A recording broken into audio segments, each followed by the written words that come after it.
चैतन्य प्रभु नित्यानंद श्री अद्वैत गदाधर शिवासादि गौर भक्त वृंदा।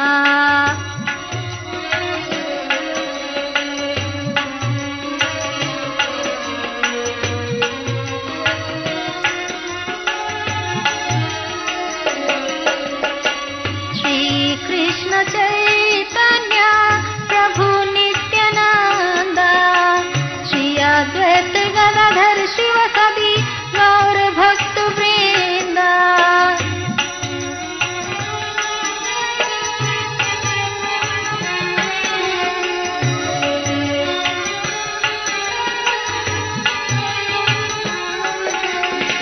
हरे कृष्ण कृष्ण कृष्ण हरे हरे हरे राम हरे राम।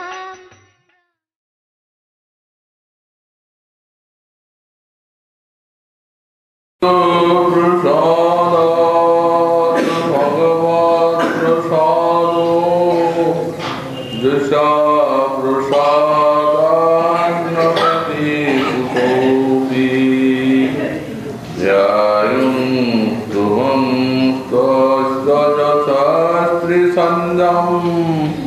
वन्दे श्रीचरणारविन्दम्। आयालम्बितभुजौ कनकावदातो सङ्कीर्तनैकपीतरौ कमलायताक्ष विश्वाम्भरौ द्विजवरौ युगधर्मपालो वन्दे जगत्प्रियकरौ करुणावतारौ। नमस्त्रिकालसत्याय जगन्नाथसुताय च सविताय सपुत्राय सकलत्राय ते नमः। हरिहापीडाभिरामं मृगमदतिलकं कुण्डलाक्रान्तगण्डां कन्याक्षं कम्बुकण्ठां सुमितसुभगमुखं स्वादुरीन्नस्तवीनुं श्यामं शान्तां त्रिभङ्गां रविकरवसनां भूषितं वैजयन्त्या वन्दे वृन्दावनस्थां युवति सदा मृतं ब्रह्मगोपालवेशम्। तप्तकाञ्चन गौरङ्गी राधे वृन्दावनेश्वरी वृषभानुसुते देवी तं नमामि हरिप्रिये। मूकं करोति वाचालं पङ्गुं लङ्घयति गिरिं यत्कृपातमहं वन्दे परमानन्दमाधवम्। वाञ्छाकल्पतरुभ्यश्च कृपा सिन्धुभ्य एव च पतितानां पावनेभ्यो वैष्णवेभ्यो नमो नमः। हरि भक्ति पराजित हरिनाम परायणा दुर्वृत्ता नमो नमः। नमो धर्माय महते नमो कृष्णाय वेदसे ब्राह्मणे नमस्कृत धर्मान् वक्ष्ये सनातनान् नारायणं नमस्कृत नरं चैव नरोत्तमं देवीं सरस्वतीं व्यासं ततो जयमुदीरये। जय रूप सनातन भट्ट रघुनाथ श्रीदेव गोपाल भट्टदास रघुनाथ करे चरणवंदन जहाँ श्री विघ्ननाथ इष्ट पुराण दुर्गमी पश्चिमेन्द्रस्तात्पादगतिर्भू शक्रवादिष्यनेन संत संतो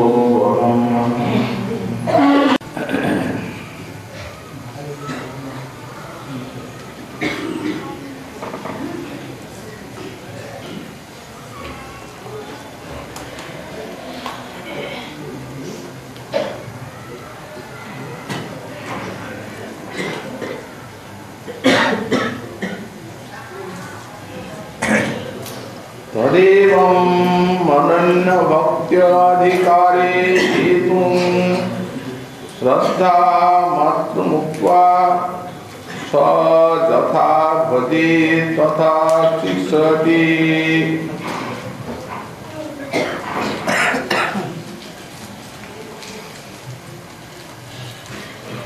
कलियुग पावनावतार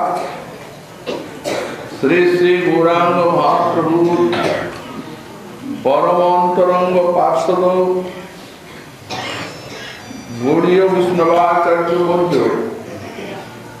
परम पूज्य पाद श्री श्री जीव गोस्वामी चरण तार श्री श्री भक्ति संदर्भ ग्रंथे 172 संख्यक अनुच्छेदे भक्ति रविदेवत्व वर्णन प्रसंगे साक्षात साधन भक्ति जे नवविधा अंग সেগুলি উল্লেখ করেছেন। এখন তারপরে এই যে ভক্তির অধিকারী এই প্রসঙ্গ আরম্ভ করেছেন। শ্রীমদ্ ভাগবতে শ্রী কৃষ্ণ তার প্রিয় ভক্ত জীবের প্রতি যে উপদেশ দিয়েছেন এই প্রসঙ্গে এবং সেই শ্লোকগুলি ব্যাখ্যা করছে। তো যদিচ্ছায়া মৎকথাদো জাত সত্যস্ত যমান ন নির্বিন্ন নাতি সত্য ভক্তি যোগস্য সিদ্ধির। নিজে ভগবান বললেন কোন পরম স্বতন্ত্র মহতির কৃপাতে যাদের আমার কথা শ্রবণাদিতে শ্রদ্ধা জাত হয়েছে। কথা শ্রবণাদি মানে এই সকল সাক্ষাৎ ভজনের অঙ্গ শ্রবণ কীর্তন স্মরণাদি। এখন তারাই হচ্ছেন ভক্তির অধিকারী এবং ন নির্বিন্ন নাতি শত্রু। এই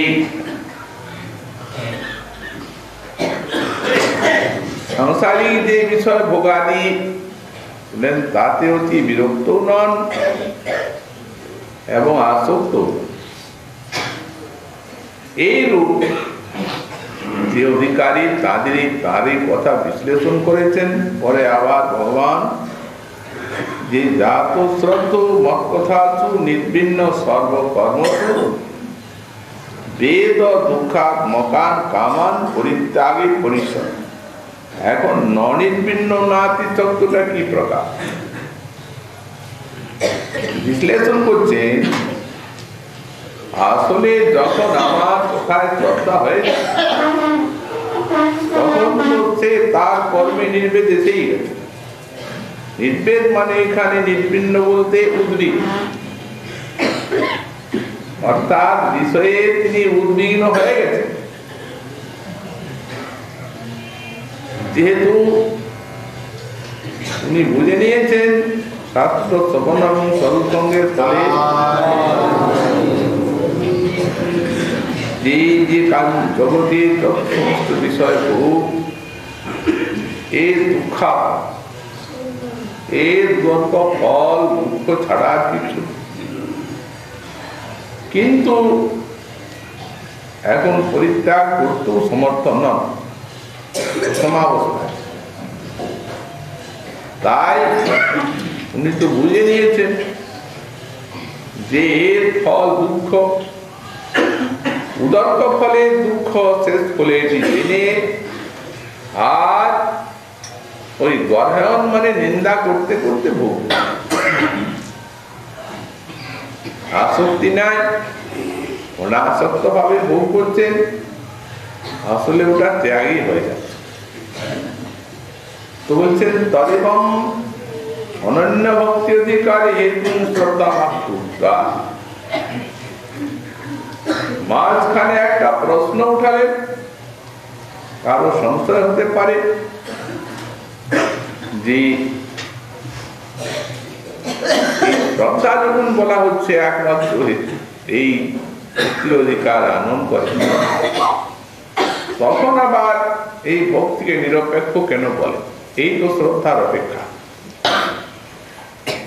সেটিকে খণ্ডন করলেন, বললেন না, শ্রদ্ধা না হলেও ভক্তিতে ফল দেয় শ্রবণ কীর্তন। তবে প্রেম দিতে পারে।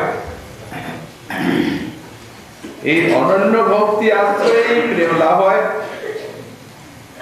এবং প্রেম লাভের জন্য ওই সাধু কৃপা, মহৎ কৃপা, মহৎ সঙ্গ জনিত শ্রদ্ধার প্রয়োজন আছে। এটি অনন্য ভক্তির হেতু।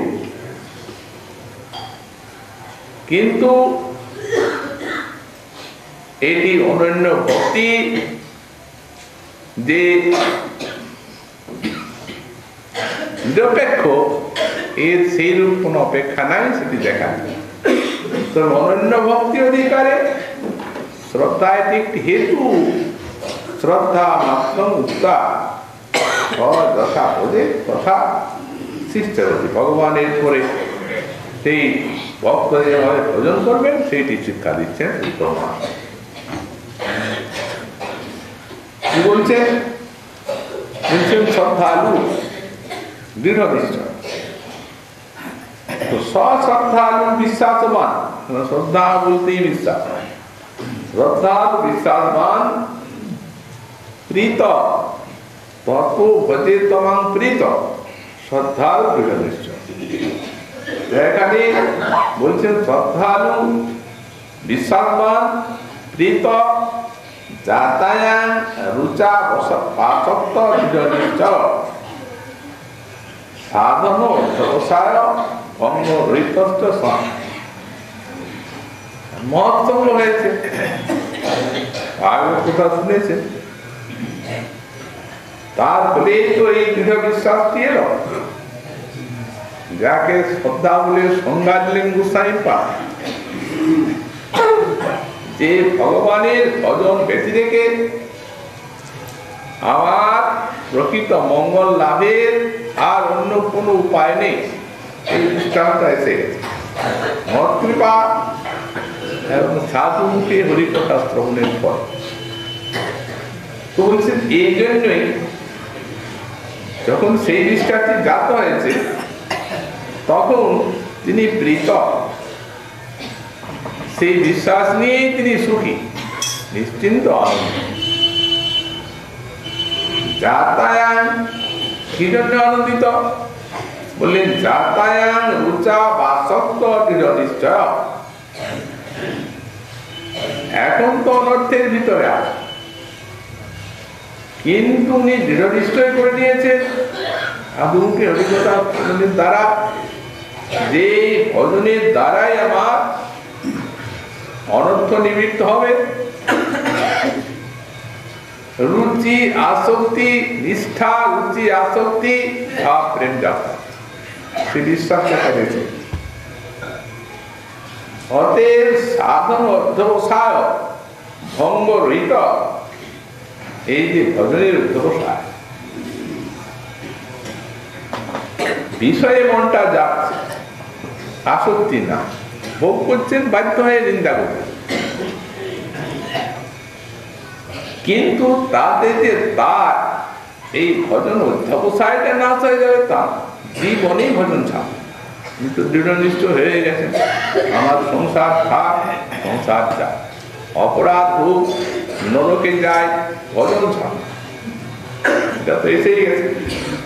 সেই দৃঢ় নিশ্চয়। অতএব এই অধ্যবসায় ভঙ্গ রহিত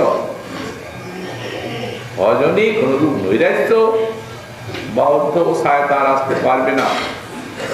প্রাথমিক অবস্থার কোথায় গেছে, এটি এসে গেছে। প্রথমেই বলা আছে, সুরগুনি বলে দিয়েছে, প্রবিষ্ট কর্ণরন্ধ্রেণ স্বানাং ভাব সুরূঢ়ম শুনোতি কমলং কৃষ্ণ সলিলস্য যথা শরৎ। महाराज पुरी की যখন কথা আরম্ভ করছেন সুখদেব মুনি, তখন বললেন, হে রাজন, এই যে কথা শ্রবণের জন্য তুমি সংকল্প নিয়েছ, এই কথার নিয়মাবলী এ প্রবিষ্ট কর্ণরন্ধ্রে এ কর্ণরন্ধ্রে প্রবিষ্ট হবে স্বানাং নিজ জনের। তো বলছে নিজ জন এখন তো ভজনই করেন না, এই তো প্রবৃত্ত হচ্ছেন হরিকথা শুনছেন, তাতেই সোয়ানা যখন ভক্ত হবেন ভজনের পরিপাকে তখন সোয়ানা। বললেন না, ভগবান এত দয়ালু যে যখনই শ্রীহরির কথা শ্রবণ আরম্ভ হলো, শ্রবণ কীর্তনাদি, তখনই তিনি মনে করলেন যে আমার নিজের লোক ভক্ত, তাহলে আমার কথা শুনবে কেন? কৃপা পেয়েছে, বিশ্বাস হয়েছে, অতএব আমার ভজনে প্রবৃত্ত হয়েছে, অতএব সোয়ানাং আমারই লোক। ভগবান বলি তখন কথা রূপে ওই কান দিয়ে হৃদয়ে প্রবিষ্ট কর্ণরন্ধ্রেণ সোয়ানাং ভাব স্বরূপম ধুনতি সমনং কৃষ্ণ শরীরের শিরদাস। প্রবিষ্ট হয়ে দেখছেন হৃদয়ে কামনা বাসনা আছে, অনর্থাদি আছে, মল আছে।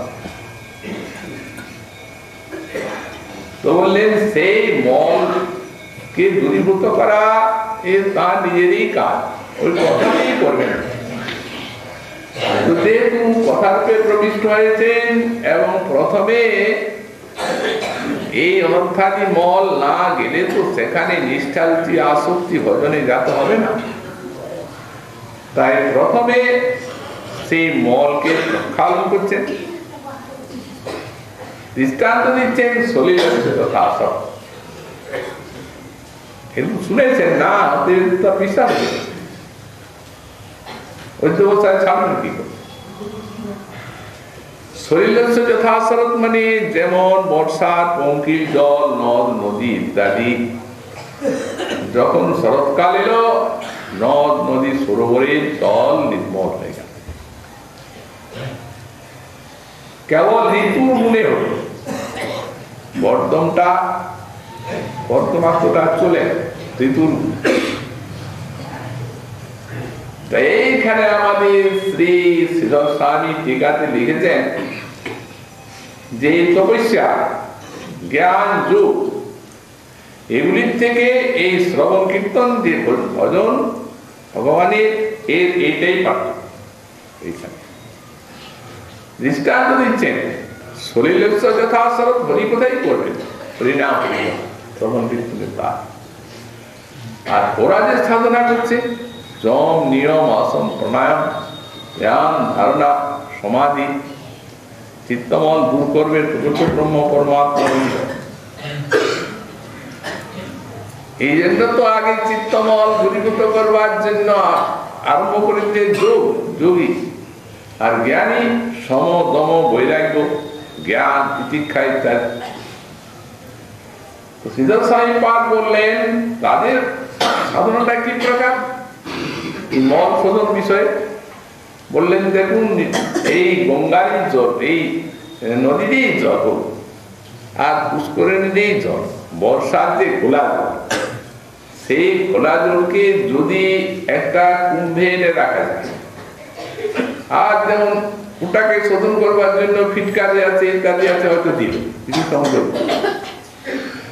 কিন্তু ওর মলটা নাশ হয়, পরিষ্কার হয়ে গেল। ওই কোন বস্তু সংযোগে মলটা নিচে বসে নির্মল হয়ে উপরটা। কিন্তু যদি সেই অবস্থায় একটু নাড়াচাড়া করে তাহলে আবার সেই মলটা উঠে জলটা খোলা হবে। তেমনি যোগী জ্ঞানী যারা আছেন তারা যে সমস্ত সাধনা করছেন, ওই খোলা জলে ওই কোন দ্রব্য দেওয়া নাচ হচ্ছে না মনটা, নিচে বসে আছে। যে সমস্ত কর্মবাসনা তার মূল যে আছে সেগুলা হৃদয়ের থেকে উৎখাত হয়ে যাচ্ছে, ভিতরে ওরা উপরটা জ্ঞান আরো সেগুলি অনুভব হতে পারে। তো বললেন যেহেতু সেই রূপ যদি ওই বিষয়ের আসক্তি যদি কোনো নাড়া পায় তাহলে আবার ভোলা হয়ে যাবে। দৃষ্টান্ত কোথায়? ভাগবতেই আছে, শাস্ত্রেই আছে। যেমন আমাদের সৌগরী ঋষি তিনি তপস্যা করছিলেন, জলস্তম্ভন বিদ্যা প্রভাবী যমুনার মধ্যে প্রবিষ্ট হয়ে। এই সমস্ত যোগী জ্ঞানী যারা তপস্যা আছে তাদের মধ্যে এই ভগবান ভক্তের উপরে অপরাধ আসতে পারে, খুব সম্ভাবনা। সেই ঋষি এসে গেল গরুরের উপরে অপরাধ। গরুর মৎস্য সঙ্গী হয়ে গেলেন ঋষি, মাছের সঙ্গে থাকেন। এখন একটা বড় মৎস্যকে ধরে গরু নিয়ে গেলেন তুলে, যা জাতি স্বভাব জাতির খাদ্য। তখন অন্য মৎস্যগুলি চারদিকে খুব ছটফট করছে ভয় পেয়ে, তো তাদের প্রতি অনুকম্পা করে আর ঋষি গরুকে অভিশাপ দিয়েছে। কিন্তু তিনি নিজের মূল্য বুঝেন না আর গরুদেরও মূল্য বুঝেন, তিনি ভগবত পার্থ। ওর অভিশাপ যখন পৌঁছাবে না এটা তপস্বীর মাথায় ঢুকে, এখানে আসবে না আর গরু, এখানে এলেই তুমি মরবে। তো গরুর কি ওইখানে গেলে মরে যাবে? ওই গরু দেখছেন ঋষি তপস্যা করছেন,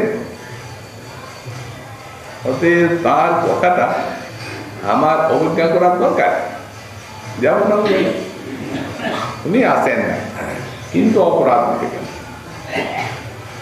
যেমনি অপরাধ হলো তেমনি নাড়া লেগে গেল, তেমনি নাড়া লেগে গেল। যেটুকু শুদ্ধ হয়েছিল একদম দারুণ ভোলা, ভালোই ছিলেন আগে ঋষি তো উপস্থিত ছিলেন, এখন মৎস্যের মিলন দেখে আর তার পূর্বাসনা যাবে, ভোগ করবেন তবে এই বাসনা যাবে। কিন্তু তখনও তপস্বী ঋষি বুঝতে পারেন নাই যে ভোগের দ্বারা এই ভোগ কামনা যায় না। আগুনকে নেভাতে গেলে জল ঢালতে হবে, ঘি ঢাললে আগুন নেবে না, বরং তার লেলিহান অগ্নিশিখা বেরিয়ে যায়। ওটা বুঝতে পারলেন না অপরাধের ফলে, ওই যে ভোলা হয়ে গেছে, সবই ভোলা। এখন সেই বিয়ে করবেন বলে মানধাতা শুনলেন, মানধাতা রাজা এত বড় ঋষি, সংসার করবেন তো ভালো করেই করবেন, রাজকন্যা বিয়ে করবেন, শক্তি আছে তো প্রতিষ্ঠা। রীতিমতি মানদাতার কাছে গেলেন, মহারাজ আমাকে একটা কন্যা দিতে হবে, শুনেছি আপনার 50টা কন্যা আছে। মহারাজ খুব বুদ্ধিমান, উনি দেখছেন এই বুদ্ধ বয়সী ঋষি অস্তিত্ব অনুসার, আবার এই খেয়াল আর মাথায় ভিতরে ঢুকলো যে বিয়ে করবে, তো না বলবার পায় নেই, সাপ দেবে। তখন উনি একটা কৌশল ঋষি, আমার কন্যা সব স্বয়ম্বরা, ওরা নিজেই বর বেছে নেবে, আমার হাত না। কারো পছন্দ হয় তো আপনাকে বরমাল্য দেবে। হ্যাঁ মহারাজ, সে তো নিশ্চয়ই, কন্যা বর পছন্দ না করলে কখনো কারো বিয়ে হয়? আপনি বলুন তাদের বর যাচ্ছে, কারো পছন্দ হয় তো মালা দেন। তারপরে যেতে যেতে রাস্তায় কন্দর্পের মতো উঠা পাগল হয়ে সব মেয়ে মহারাজ পাঠিয়েছেন বর, এত সুন্দর বর, সবাই মানে কার কথা আমার বর, আমার বর, 50 কন্যাকে বিয়ে করে চলে। তারপরে এমন ভোগ আরম্ভ করলেন তপস্যার ফলে, বলে আকাশে একেবারে বিমানের উপরে সব এমন সম্পদ যে কোথায় মান্দাতারা পৌঁছা, দেবতার দুর্লভ ভোগ আর ভোগ করতে লাগে। 50 কন্যার নিকটে 50টা কায়ভোগ হলেন, আর 24 ঘন্টা ভোগ। মহারাজ মান্ধাতা মনে করলেন বৃদ্ধ এক ঋষি আমার কিছুদিন মেয়েগুলিকে বিয়ে করে দিয়ে চলে গেল, তপস্বী কি খাওয়াচ্ছে দেখি। যে দেখছেন তো অতুলনীয় সম্পদ, তপস্যার দেশ। মেয়েকে জিজ্ঞাসা করছেন, মা ভালো আছো তো? মেয়ে বলছে, বাবা দেখছই তো ভালো, তোমার রাজ্যে এই সম্পত্তি এসি যা করেছে। তবে সুখ একটা দুঃখ মনে জাগে, অন্য বনেদের জন্য দুঃখ হয়। মানে 24 ঘন্টা তো এক এক করেই আছে, তখন মেয়ের মনে হয় আমার বোনেরা কষ্ট পাচ্ছে, আমার কাছেই 24 ঘন্টা, আমার বোনেদের কাছে এসে যায় না, কি কখন গেল? তো 50টাই বোনেদের জন্য দুঃখ হয়। তখন বুদ্ধিমান রাজা বুঝে নিলেন যে ঋষি ভোগেই সৃষ্টি করেনি, 50টা রূপ ধরে ভোগ করছে। দীর্ঘদিন 10টা সন্তান জাত হলো, কামনা মিলল না। এখন জলটা দেখুন কত ঘোলা হল, চরম ঘোলা যাকে বলা হয়। পূর্বে এত কাদা ছিল না, এই ঘাটাঘাটি। শেষে বুঝতে পারল বড় ভুল হয়, ঘোড়ায় গেল হয় ন জাতু কাম কামানাং কুহেগণ সান্মতি অভিশাক কৃষ্ণবৎমেব ভূয়য় বা বিবর্ততে। বাড়ছে বাড়ছে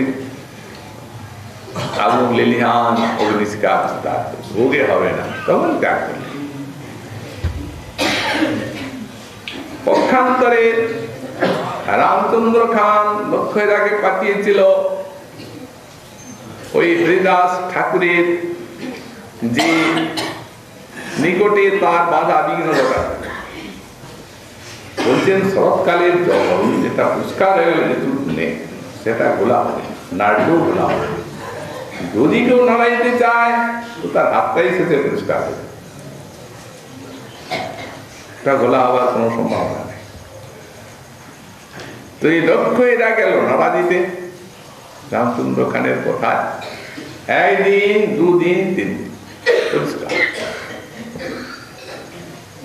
এইরূপ একটা পারায়ণ চিত্তশুদ্ধি হয়ে গেল কৃপাতে। হরিদাস ঠাকুরের কাছে নাম গ্রহণ করলেন তিনি। ঠাকুর হরিদাস তাকে নিজের সমান করলেন। সেই দেশে বিশ্বাহিলা মহান 3 লক্ষ নাম মস্তক মুন্ডন করে দিল। এক বস্ত্রে নানা চর্বণ, বৈরাগীর উদয় হলো। রোজ 3 লক্ষ নাম কীর্তন, পরম মহান্তি হয়ে গেলে। বড় বড় বৈষ্ণব যার দর্শনে জানতে। তাহলে এই দৃষ্টান্তের দ্বারা, ভজনের দ্বারা যে চিত্ত পরিষ্কার হয়, আর জ্ঞান যোগাদির দ্বারা যে মল যায় সেটা আকাশ পায়। তো বলছেন শুধু তো তাই নয়, উনি আরো শুনেছেন, এখানে লিখেছেন, একসঙ্গেই বলে দিয়েছেন যে শরৎকালে জলটা নির্মল, কিন্তু এটা তো আনুষঙ্গিক। কমল ফুটল, শরৎকালে কমল বিকাশ হয় জল, নির্মল জল। স্বানাং ভাব ভাবরূপ কমল ফুটে গেল, নষ্ট গেল, মাঝখানে নিষ্ঠা রুচি আসক্তি এসে গেল, ভাব হলো। সেই ভাব কমলের ভিতরে প্রেম মকরন্দ, যা সৌরভ এই বিশ্বজগৎকে ভেদ করে সেই ত্রিলোকে মধুসূদনের ভ্রমণের সাথে প্রবিষ্ট হলো। সেইখান থেকে উনি এলেন আর ভাব কমলের মধু পান করতে লাগলেন। ভক্তের হৃদয়ে স্নেহ সতত বিশ্রাম, এটা তার বিশ্রামের জায়গা। ভক্তের হৃদয়ে প্রেম মকরন্দ আস্বাদন করবেন। যোগী জ্ঞানী কর্মীর কাছে যাবেন, দেহি দেহি দেহি দেহি। ওরা কর্মী বলবে আমাকে প্রভু দাও স্বর্গ, জ্ঞানী বলে প্রভু মুক্তি দাও, যোগী বলে পরমাত্মা সদুচ্চতা। এরা কোনো বিরক্ত করবে না, এদের দেহি নাই, এদের লেখ আস্বাদন। সেবা পূজা করবে আনন্দ দেবে। এই জন্য বিশ্রামাগা ভক্তের হৃদয়। সুখমণি মহারাজ পরীক্ষিতকে বলেছেন এই যে জিনিসটা একেবারে যেটাইনি বলছেন যে এই অনর্থক এলো, রুচি এলো, আসক্তি এলো, ভাব এলো, একমাত্র হরিকথার শ্রবণের ফলে সুতমণি ভাগবতের প্রথমেই দেখিয়ে দিচ্ছে। একমাত্র কথা আছে সিন্নতাং সকথা কৃষ্ণ, ওখানেও সকথা সিন্নতাং সকথা কৃষ্ণ পুণ্য শ্রবণ কীর্তন। তার কথা শ্রবণ সব পুণ্যময়। যখনই কথা শ্রবণ করলেন হৃদয়ন্তত্ব জগদ্রাণী বিধুনতি সুরিচ্ছপা, হৃদয়ের ভিতরে গেলেন আর হৃদয়কে তিনি বিধুনতি অনর্থাদি বিষয় মালিন্যকে পরিষ্কার করলেন। যে দেখছেন ঘরে আছে ময়লা, আমি যখন এলাম যেখানে আমি থাকবো বলে এলাম, আর আমার ঘর এটা সব কথা। যেমন কোনো ব্যক্তি বিদেশে চলে গেছে, অনেক দিন পর যখন বিদেশের থেকে নিজের ঘরে এলো তখন দেখছে ময়লা ঘরটা পরে আছে, চড়াই পাখি সেখানে জব, নানাবিধ আবর্জনা ময়লা। তখন কি আবার এই নিজের ঘরটাকে ছেড়ে আর ময়লা দেখে সে বিদেশে ফিরে যায়? দেখে কোথায় ঝাড়ু আছে আর কোথায় বালতিটা আছে, নিজের হাতে সাফ করে জল ঢেলে বসে গেল আসন থেকে। তো তাই পরিষ্কার করে নিলেন নিজেরা কথা রূপে।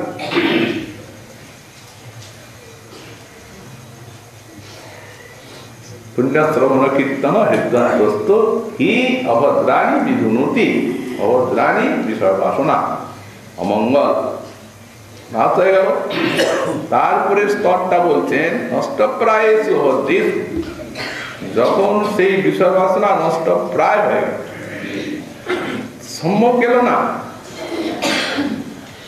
এখানে ব্যাখ্যাকার ভিন্ন ভিন্ন স্থিতি বললেন জ্ঞানী যেরকম হয় ভক্তি সেরূপ হয় না।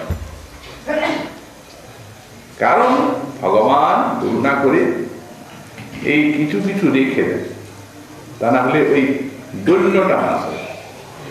এই জন্য এই নীরব, এইটা তত্ত্বে নিরর্গলত্ব মুক্তম, এই জ্ঞানীর মতো এরকম হচ্ছে না। এটা ভক্তির একটা অনর্গল স্বভাব। কিছু রেখে দিলেন, এতে দৈন্য আছে, উৎকণ্ঠা আছে, বাধা আছে, ভজন বৃদ্ধি হয়। বাধা পেলেই তো মুক্তি পাবে। নির্বাধ হয়ে গেল তো নিদ্রা আশ্রয় ভজনে আবিষ্কার। এইখানে ব্যাখ্যাকার লিখছেন নষ্ট প্রায়সু অভদ্রেসু, আর বিশ্বনাথ চক্রবর্তী টিকা লিখছেন যে নষ্ট প্রায়সু অভদ্রেসু মানে হচ্ছে এখানে অভদ্র বলতে বিষয় বাসনাটা শোনা নয়। কোন কোন মহৎ অপরাধের প্রবল অংশ সেগুলি আসক্তি রতি পর্যন্ত ক্ষীণভাবে থাকে। যখন রতি আছে তখন ওটা নষ্ট হয়ে যায় পুরোপুরি, তারপরে প্রেম লাভ হয়। সাধনে সহায় করে বললে এই জন্য নষ্ট প্রায় এই কথা বলা। তো বাক্যাকার বলছেন এই দেখুন এখানে লয় বিক্ষেপ অপ্রতিপত্তি গোসায় রসাস্বাদ এগুলি গেল। লয় মানে শ্রবণ কীর্তনী স্মরণী উত্তরোত্তর নিদ্রা উদ্গম। শ্রবণের থেকে কীর্তনের থেকে শ্রবণে বেশি, শ্রবণের থেকে স্মরণে বেশি। লয় কোথায় গল্পবাদী সংস্কার সে গেল। অপ্রতিপত্তি হয়তো সাধকের এমন অবস্থা ছিল অনন্তপ্রসাদ যে ভজনে যেন ঠিক মন লাগছে না, ভজন করতে পারছেন না, ভালো উৎসাহ আসছে, এই অপ্রতিপত্তি। কোথায় এই লয় বিক্ষেপ, বিক্ষেপ হলো বিষয় বার্তার সম্পর্ক।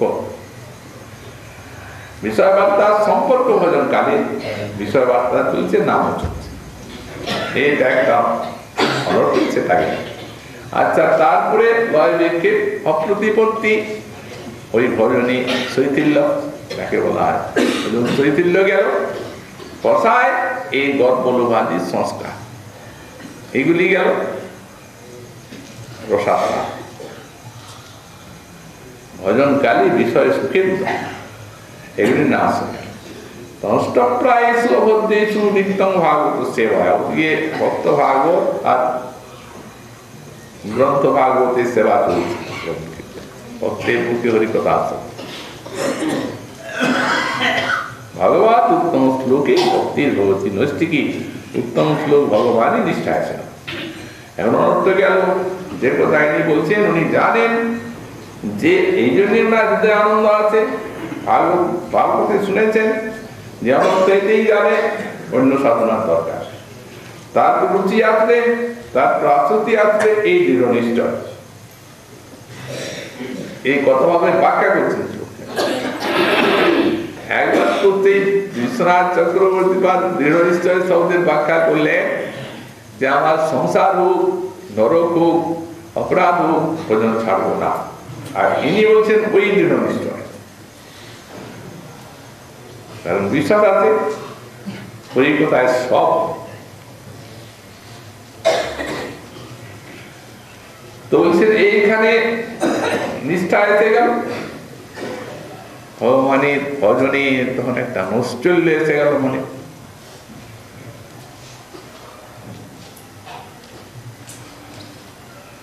তদা রজস্তম ভাবা কাম লোভা রজস্তি চেতনে ত্রিগুণাবিদ্ধ। তখন রজস্তম ভাব, ওই কাম লোভাদি যেগুলো আমরা বললাম পাঁচটা, সেটা নষ্ট হয়ে গেল। চিত্ত আয়তে বিদ্ধ হচ্ছে না। পাক্কাকার বললেন যেন কারো বুকে একটা বান্ধিত হয়ে থাকলে খাবার চায় না, দ্রব্যতি চলে ঝগড়া আছে, কিন্তু তো ব্যথা আছে। তো বললেন তেমনি এই যে কাম লোভাদি ক্রোধ ইত্যাদি এগুলি যেমন বাণের মতো বিদ্ধ হয়ে আছে ভক্তের হৃদয়ে, ওগুলো বেরিয়ে গেল, ঘাস শুকে গেল, স্বাস্থ্য লাভ করলেন, ক্ষুধা লাগলো, এখন রুচি এখন আপনি আসুন। তো এই রুচি স্তরে রজস্তম ভাবা কাম লোভাদ রজস্তি চেতনে অনাবি। এই জন্য অনাবি এরা বাণের ভিতরে বিদ্ধ হয়ে আছে, ঘাস শুকে গেল, অন্য কোনো সাধনা নাই। ওই ভক্ত ভাগবত তার গ্রন্থ ভাগবত, এই সব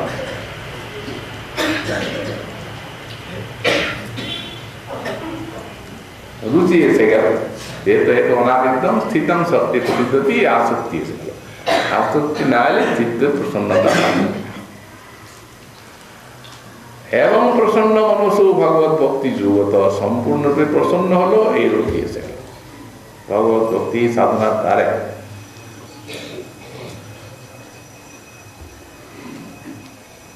ভগবত ভক্তির গান মুক্ত সঙ্গ সজায়তি, তিনি মুক্ত সঙ্গ হয়ে গেলেন, প্রেম পেলেন, পূর্ণ ভগবত তত্ত্ব বিজ্ঞান হয়ে গেল।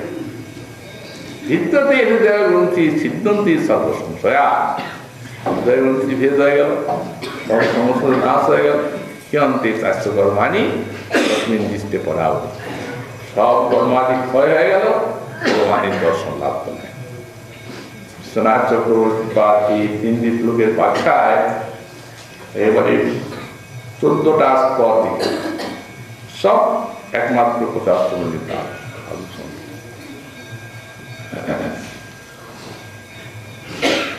প্রথম হল মহৎসঙ্গ,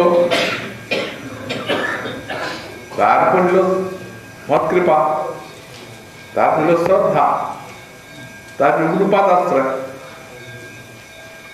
তারপরে ভজন ইচ্ছা, ভজন ইচ্ছা, তারপরে ভজন আরম্ভ হলো ভজন,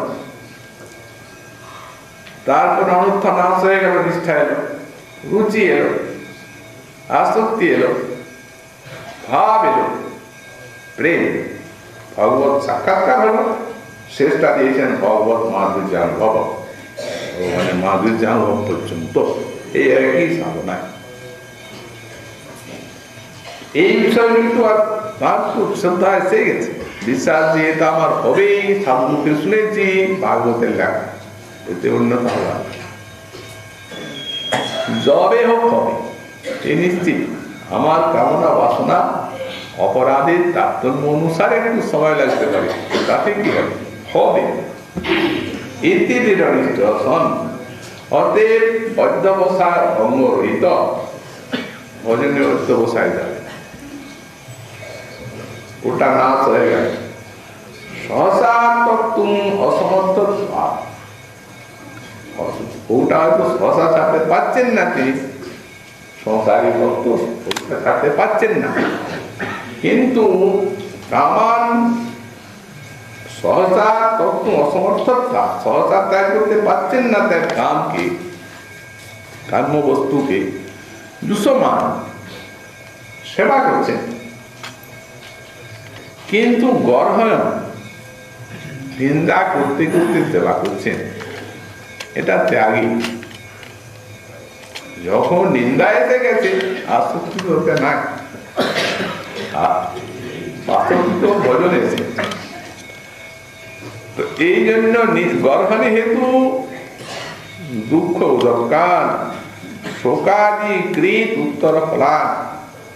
উনি বুঝে নিয়েছেন যে বিষয় ভোগের ফল দুঃখ ছাড়া আর কিছু, এর উদর্ক ফল মানে চরম ফল কেবল দুঃখ, দুঃখ এই সংসার দুঃখাদি, শোকাদি কৃত উত্তর ফলান, শোক দুঃখ রোগ জরা ব্যাধি মৃত্যু এই বিষয় ভোগের ফলেই তো জন্ম জন্ম হয়। যেহেতু ছাড়তে পারছেন না, কিন্তু তাতে আসক্তি নাই, নিন্দা করতে করতে ভোগ করছেন। অত্র কামা অপাপ করৈব জ্ঞান, কিন্তু এখানে যে ভোগ করছেন সেটা কেউ যেন মনে না করেন যে পাপর কাম,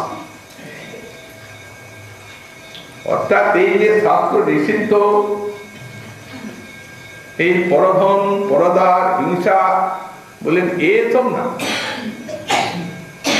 যেগুলি সাধারণত নীতিগত ভাবে যে ভোগগুলো গৃহস্থের জন্য বলা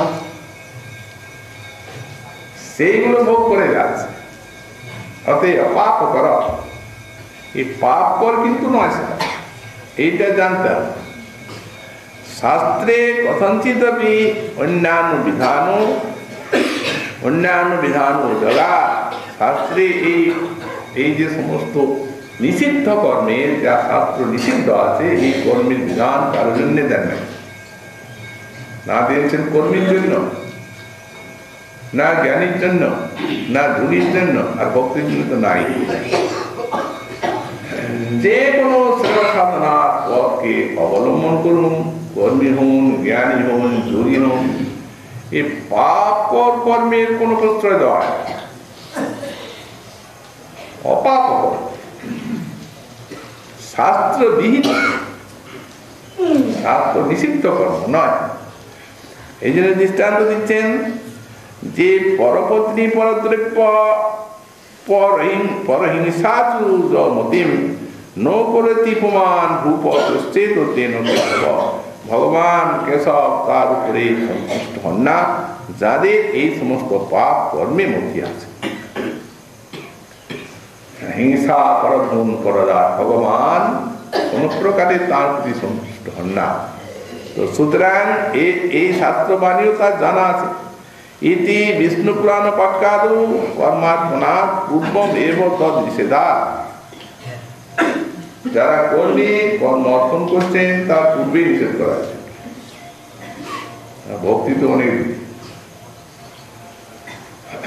কর্মীরও কর্ম অর্পণের পূর্বে এটা নিষিদ্ধ হয়েছে।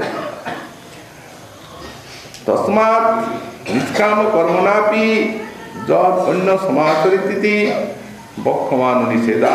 নিষ্কাম কর্মের তো কোথায় নেই। যদ অন্যান্য সমাচরিত নিষ্কাম কর্মকে কর্মে বলা হয়েছে। উনি ওই অন্য মানে যেগুলা শাস্ত্রবিহিত কর্ম সকামে সেগুলাও আচরণ করবেন। আর এই সমস্ত যে হিংসার কাজ করবেন না বলাই তো জানাই আছে। কর্ম পরিত্যাগ বিধান এবং সুতরাং কর্ম পরিত্যাগ বৃদ্ধা শক্তি। অতএব কর্ম পরিত্যাগ যখন বিধান হল নিষ্কাম কর্মীর, তখন তো যে দুষ্কর্ম পরিত্যাগ বিধান হলো তা তো আর বলবার ব্যাখ্যা করার কিছু নাই। অতএব মর্যাদাঞ্চ বিষ্ণু ধর্মে আছে মর্যাদাঞ্চ কীর্তান তেন যো ভিন্নতি সমানব ন বিষ্ণু ভক্ত বিজ্ঞ সাধু ধর্মার্চন হরি। অতএব শাস্ত্রের মর্যাদাকে যারা নাশ করেন সে সকল মানব তারা ন বিষ্ণু ভক্ত বিজ্ঞ। ভজন করলেও তাদেরকে বিষ্ণু ভক্ত জানতে হবে না, তারা শাস্ত্র মর্যাদাকে লঙ্ঘন করছেন। অতএব কারণ সাধু ধর্মার্চন হরি, ভগবান ও সাধু সব আচরণের দ্বারাই অর্জিত হয়ে থাকে। এগুলি সমস্ত শাস্ত্র ইতি বৈষ্ণবেপি তদ নিষেধা। যৎপাদ সেবা রুচি তপস্বিনা অশেষ জন্মা পুস্তং মলঙ্ঘ্য সদ্য কিনতি তত্র শব্দ শব্দ প্রয়োগেন জাতমাত্র রুচিনাম। এখন ভাগবতী দৃষ্টান্ত দিচ্ছেন যৎপাদ সেবা রুচি তপস্বিনা। তপস্বিনা মানে সংসারী মানুষ, এই তিতাবতলায় বললেন তারা ভগবানের যখন সেবা রুচি তাদের এলো তখন অশেষ জন্ম পরিতাং মলঙ্ঘ্য, তাদের অশেষ জন্ম সঞ্চিত মল চিত্তের থেকে নাশ হয়ে গেল। সত্য কিনতি সঙ্গে সঙ্গে নাশ হয়ে গেল। ইত্যত্র সত্য শব্দ প্রয়োগেন জাতমাত্র রুচিনা। ওই সেবাতে রুচিমাত্র জাত হলি সদ্য তৎক্ষণাৎ নষ্ট হয়ে গেল। এই জন্য এখানে তৃতীয় গোস্বামীপাদ কিভাবে ভজন করবে নাতিশক্ত নির্বিঘ্ন এই প্রসঙ্গে এটি উল্লেখ করে রাখলেন যে এটিও জানতে হবে যে সেবাটা করছেন সেটি শাস্ত্র বিহিত ভোগ করে যাচ্ছে, শাস্ত্র নিষিদ্ধ কোনোটা নয়। ওটা শ্রেয়কামী যারা তাদের প্রবৃত্তি হয় না। আর তারপরে আবার দেখাচ্ছেন শাস্ত্রবাণীর দ্বারা দৈবাদ যদি এরূপ কিছু হয় দুষ্কর্ম এসে পড়ে তার জন্য প্রায়শ্চিত্ত করতে হয় না, যদি সন্নিবিষ্ট ভগবান সেটাকে নাশ করে দেয়। সুতরাং এই বিষয়টি আবার পরে প্রতিপাদন করে বিষয়টিকে পরিষ্কার করছেন। শ্রীমন মহাপ্রভুর কৃপা হলে আগামীকাল আবার সেই সুন্দর কথা